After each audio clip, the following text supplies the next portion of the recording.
Data hukumnya wajib. Negara telah melakukan sebenarnya satu riset, dua melalui kitab telas dan kitab garing. Jadi kita melakukan satu proses tulis itu agak macet, saya menjadi makam. You're my sweetest addiction, you're my strongest inspiration, and I love you. Gimana? Tadi saya tertarik dengan kitab tulis dan kitab garing. Dan saya juga tertarik dengan proses bidadara dan Mas Eko dan proses malam itu. Itu kalau dalam satu proses literasi itu sebenarnya sama yang dinamakan riset. Yang ibu lakukan sebenarnya kalau di dalam satu penulisan itu riset. Mengumpulkan berbagai data apapun dan itu hukumnya wajib. Jadi saya pikir negara telah melakukan sebenarnya satu riset dua melalui kitab telas dan kitab garing. Jadi saya pikir saya pribadi kadang ketika melakukan satu proses tulis itu agak macet, ini saya menjadi makam. Saya tidak tahu apakah ini, tetapi saya misalnya ketika proses mengumpulkan data tentang Pak Hasyim Amir itu saya mencari makam Pak Hasyim. Budayawan Malang, dari teater Nara, dari itu ya. Itu disamakan. Karena dalam belakang buku Pak Hasyim itu dimakamkan bersama. Tapi sebenarnya kalau lebih dikenal di zaman itu istri Pak Hasyim. Karena memiliki keluarga Marinir sendiri kalau kesamaan itu berpakaian. Jadi ketika ketemu makam Pak Hasyim dan Bu Hasyim, saya bersih dan saya melakukan saya kenal dengan Pak Hasyim ya. Saya melakukan saya bilang, Pak Hasyim ini saya lagi satu izin semacam itu yang saya meyakini beliau itu masih ada semacam kalau itu geretak hati yang saya lakukan mungkin karena bapak saya dari Demak boleh jadi nanti masih keluarga dari tamu-tamunya. Saya dari tadi itu merasa wah kalau ini ya boleh jadi makanya membaca kitab telas ini. Iya. Jadi itu yang saya lakukan. Jadi ketika ya selain ke Hasyim, ya saya juga minta ke Tuhan yang Maha Esa. Dan prosesnya seringkali itu lancar. Ini agak khusus, ini rahasia penulis saya sebenarnya. Wah, saya bukan penulis yang hebat, bisa tetapi saya melakukan itu kereta aja. Begitu saya menemukan itu dan dialog, segalanya lancar. Tentu itu ya saya cuma menjadi saluran berkat kalau masa Makius yang berkuasa ya Tuhan yang Maha Esa. Jadi kitab telas, kitab garing itu satu pola riset yang sangat bagus menurut saya, yang sangat istimewa. Apalagi kita di Indonesia, saya pikir kalau mungkin peneliti asing malah fokusnya di apa sih tercetak, ya itu dia analisa. Nah ini dialog imajiner dengan Ratu Kalinyamat masuk file mana ini? Wawancara imajiner agak masuk ke dalam file apa di dalam riset itu, padahal itu bagian penting. Jadi gini Mas Malik, saya sebenarnya sudah lama punya satu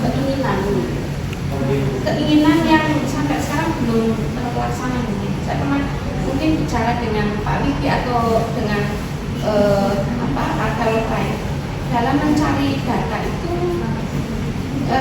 tidak bisa harus dengan hanya itu saja, tapi secara spiritual itu pun kita bisa sebut sebagai literasi kering dan literasi basah. nah, karena apa yang ini saya bicara apa yang sampai sekarang kami lakukan. Ini contoh di beberapa desa, baik di Malang ataupun di luar Malang, kami sering diminta tolong, katakanlah ini ada satu desa, kita sudah membuat beberapa buku yang akhirnya menjadi pustaka Iya. untuk desa tersebut, pustaka desa. Karena kalau orang mendapatkan info dari sana sini itu kan ambiar, Iya.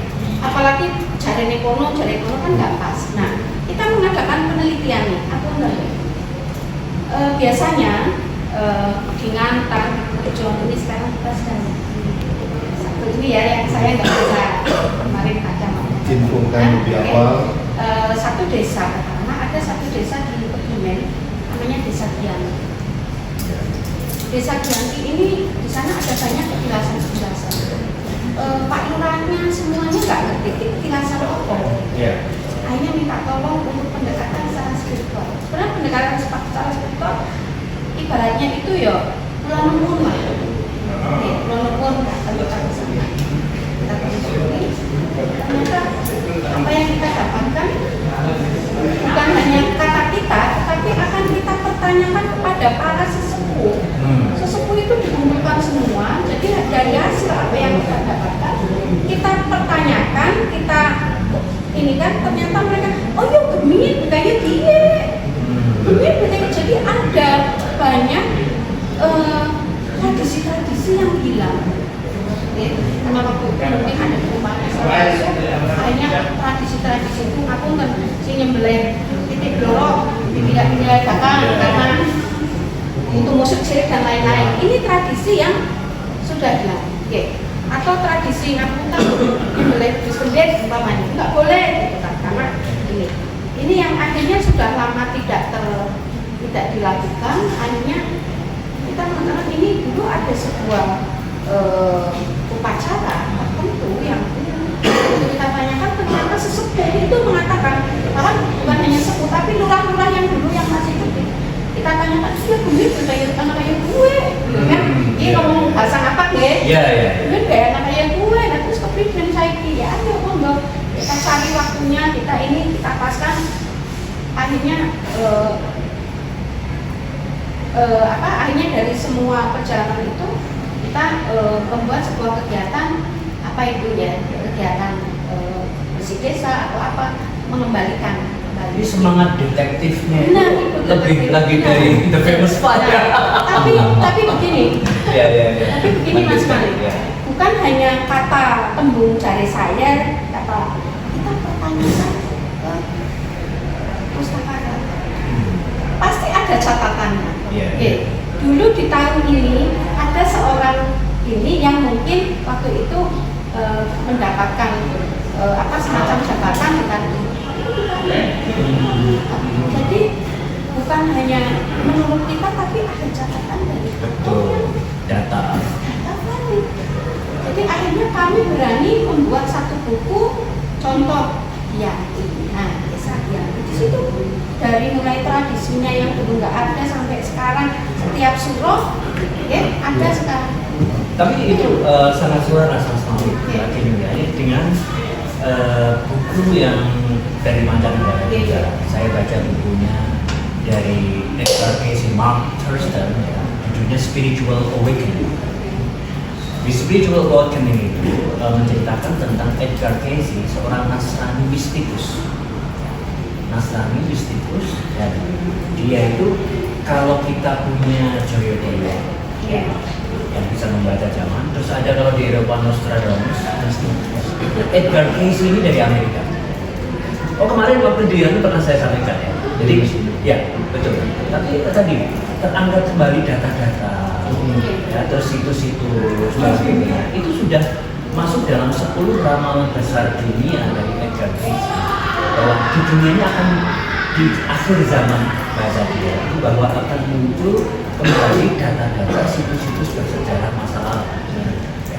Nah ini menarik, dan di Indonesia kita juga khususnya di Malang Raya makin banyak situs-situs makin bermunculan kan begitu. Nah selain itu juga buku dari Greg Braden ya, seorang ahli fisika kuantum, itu di The Diviner itu mengatakan bahwa apa yang disebut sebagai literasi bahasa, kitab tulis terhubung dengan kitab gaib itu sesuatu yang ilmiah ditemukan oleh para peneliti fisika kuantum. Secara ilmiah itu semakin diakui. Dan yang menarik begini bahwa data-data yang sangat lebih rahasia dan lebih faktual dan lebih benar itu kan makin lama kan kalau observasi empirik kan makin menemukan kebenaran, makin menemukan kebenaran, kebenaran yang lalu terhapus, ternyata ada kebenaran yang baru. Jadi terjadi penjernihan. Nah, bahasa kita sekarang di Books and the City di Kota Malang ini adalah menjernihkan mata air. Jadi itu menariknya syaratnya apa? Menurut dia itu syaratnya itu adalah getaran, frekuensi, rasa kasih. Ini menarik.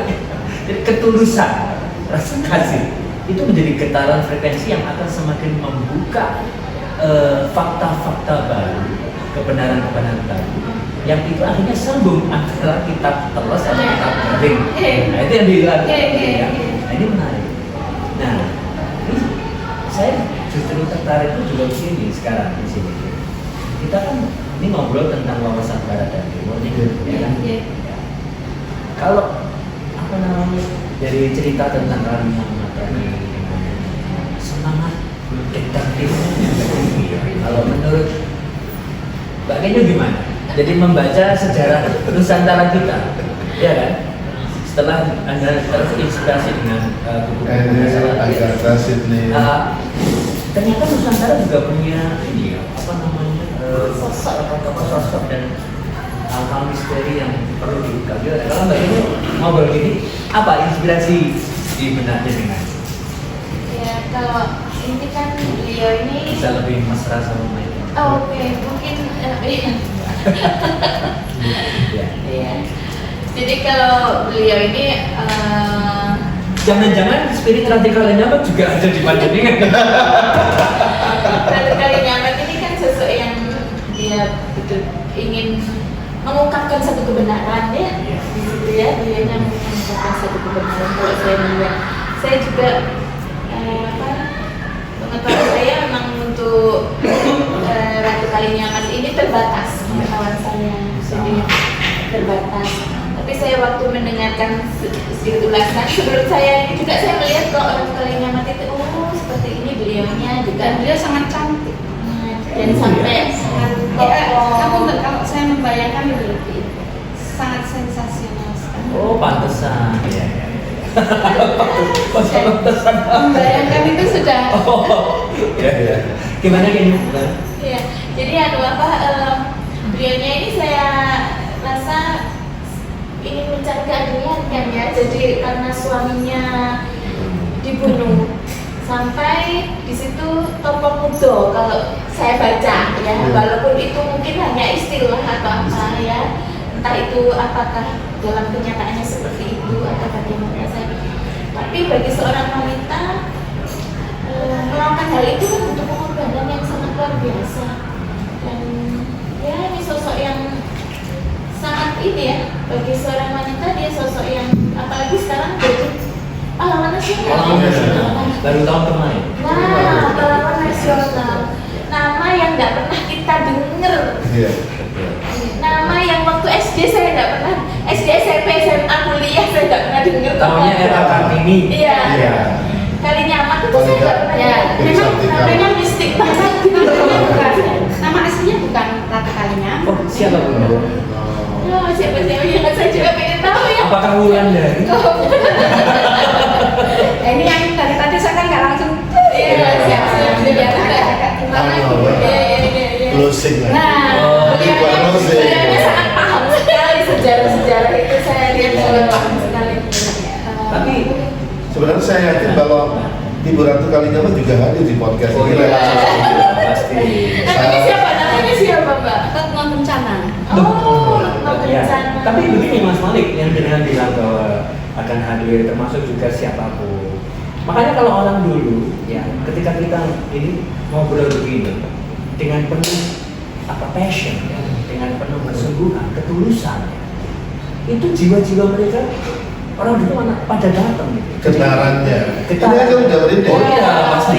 Serius ini merinding, berarti selamat Iya. pagi Jadi- Bu Jadi- Ratu Kalinyamat. jadi- Mohon maaf. itu Kurang dianggap berkenan. itu ditemukan ilmiah, itu hal yang ilmiah. Gitu. Iya. Bahwa hidup ini, life is an energy.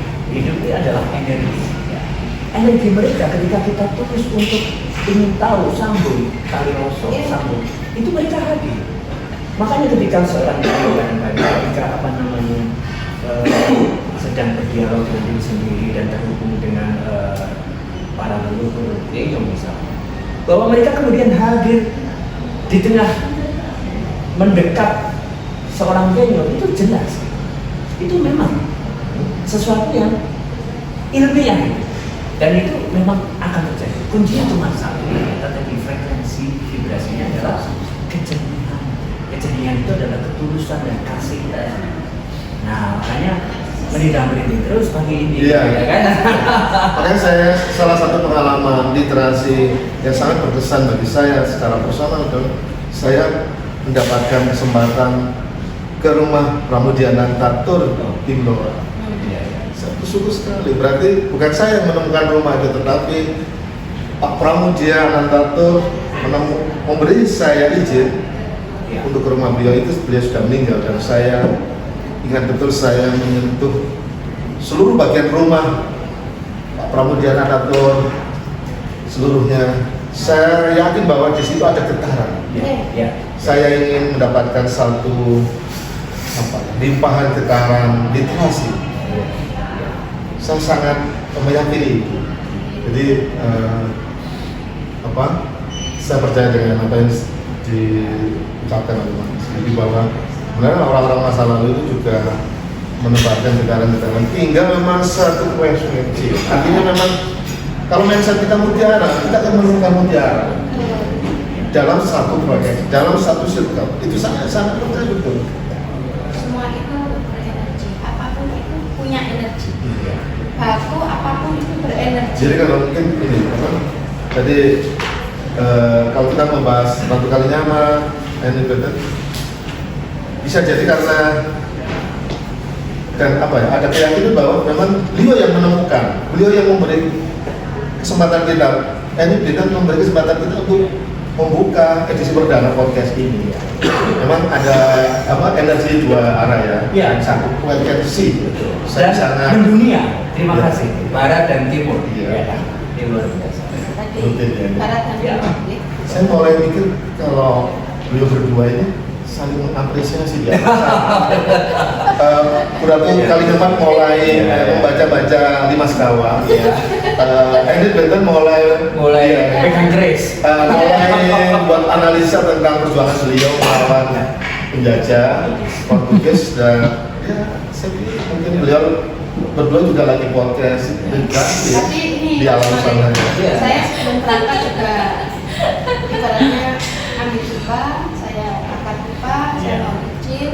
Karena pagi ini saya ingin tentang Diskusikan. beliau apa dengan mohon doanya untuk kelancaran dan kesuksesan acara ini. Nah, saya Iya. berangkat, saya yakin ini akan menjadi sebuah renungan untuk wanita-wanita, perempuan-perempuan yang ada di Nusantara untuk bangkit dari apapun ya.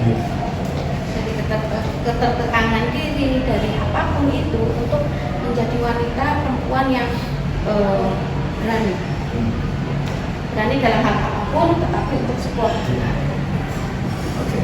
Sambil belajar satu kali. Nah, ya. Dan ini. Karena belajar. Jadi ya kita sudah masuk di menit-menit akhir. Sekaligus saja barangkali closing statement. Dan tentunya closing statement ini kami berharap mewakili dari perempuan pecinta seni budaya dan literasi yang kerjasama dengan Dinas Perpustakaan Umum dan Kesehatan Kota Malang ingin membangkitkan kembali kecintaan kepada literasi kering untuk menuju literasi bahasa. Tapi bahwa literasi kering, buku dan sebagainya ini menjadi sangat penting karena ada hal-hal tidak hanya yang penting tapi mengasyikkan yang dilupakan oleh orang-orang sekarang karena mereka sudah banyak membaca tersebut. Nah, gimana menurut Mbak Kemi dulu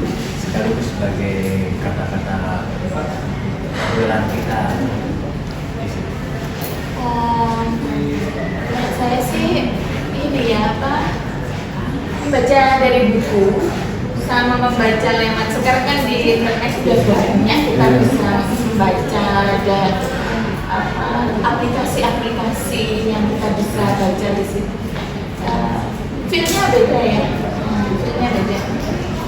Dan anak saya pun juga suka membaca, suami juga suka membaca. Kami ada perpustakaan kecil sih, ya ya hanya perpustakaan itu maksudnya lemari buku begitu ya. Dan ada kayak tempat kecil buat kita kalau mau baca sambil tidur gitu masih bisa lah ya. Nah, dan di situ buku kami suka baca semua. Jadi saya sendiri sampai minusnya buku. Saya baca koran, baca ini suka sampai. Nah, itu harus tetap ada. Menurut saya buku, membaca buku begini yang tadi kan literasi kering ya. Kitab garing dan kitab tua. Filmnya beda, memang filmnya beda, dan ini harus tetap kita pertahankan. Sesuatu yang harus kita pertahankan, tapi kita tidak menutup diri untuk modern. Udah dimana orang bisa lewat internet, bisa baca, tapi itu memang beda, e-book dan sebagainya itu sudah. Tapi memang beda ya kalau kita menyentuh dan sebagainya, memakai mata kita ini untuk melihat dan menyentuh seperti ini, itu beda sekali. Dan saya berharap sih para orang tua di sini ya, saya berharap para orang tua juga membiasakan anak-anak untuk membaca buku. Jadi baca buku sehingga mereka ada minimal ada lemari buku lah ya, untuk perpustakaan kecil di dalam setiap keluarga. Ya, jadi bisa kita murah kok kita beli. Sekarang kalau kita misalkan nggak bisa beli baru, beli di saya nih yang di flyernya itu kan saya lagi nongkrong di ini di bukan di Wilis. Saya lagi nongkrong di Wilis. Nah, karena di situ ada vaksin kesukaan ya. Makanya saya ajak ya. Nah, kita bisa beli di situ, bisa ya menyisihkan dan sebagainya untuk ini, ataupun kalau perlu. Jadi anak-anak harus dibiasakan. Saya kan orang tua ya, saya ini sudah orang tua loh. Udah di atas 50 kan orang tua ya. Jadi kalau bisa ibu-ibu yang masih muda membiasakan anak-anak untuk membaca. Kalaupun nggak bisa membeli, kita bisa ke perpustakaan. Nah, kita perpustakaan di sini free, nggak bayar, betul ya? Nggak bayar ya Bu ya? Nah, jadi kita free, mau buku mau medal apapun kita bisa di sini. Dan kalaupun kita punya buku yang kita mungkin udah bosan atau apa, atau kita memang ada kepingin untuk memberikan kayak buku-buku yang membagikan buku-buku yang kita punyai ke perpustakaan, bisa ya Ibu ya, bisa ya, kita bisa ya membagikan buku, buku gitu bisa. Dan nggak perlu bayar, sewa nggak perlu bayar. Kalau dulu, terus terang dulu saya waktu masih kecil itu kan buku ini, karena orang tua saya anaknya 5, jadi kalau buku-buku yang bukan buku pelajaran itu masih harus mikir dulu gitu lah ya. Nah, jadi harus perpustakaan itu penting. Sebenarnya saya sewa kayak gitu, tapi tidak seperti sekarang. Iya, perpustakaannya kita udah punya perpustakaan sendiri, perpustakaan Kota Malang sendiri yang kita bisa datang kapanpun, kita bisa. Yang penting bukunya balik gitu. Nah, kita bisa baca buku dari segala macam, mulai dari buku-buku luar, buku-buku ini Kalinyamat pasti ada, Ratu Kalinyamat pasti ada di sini ya, buku tentang Ratu Kalinyamat dan sebagainya pasti ada.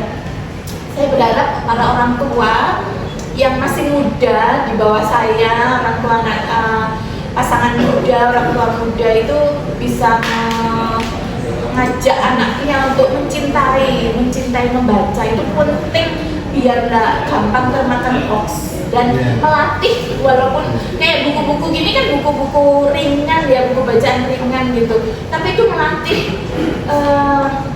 cara berpikir kita. Sampai sekarang pun akhirnya terbawa gitu loh, seperti kayak Imas kawan, misalnya dia terbawa saya kumpul dengan komunitas dan sebagainya, terus kayak gini hal yang positif itu pasti akan terbawa lah, sedikit banyak akan terbawa dalam kehidupan kita, kehidupan anak-anak kita. Mulai sekarang para pasangan muda ajak anaknya untuk kalau bisa ke perpustakaan sini yang Kota Malang nih ya, kita berdaftar ya, mendaftar. You're my sweetest addiction, you're my strongest inspiration, and I love you.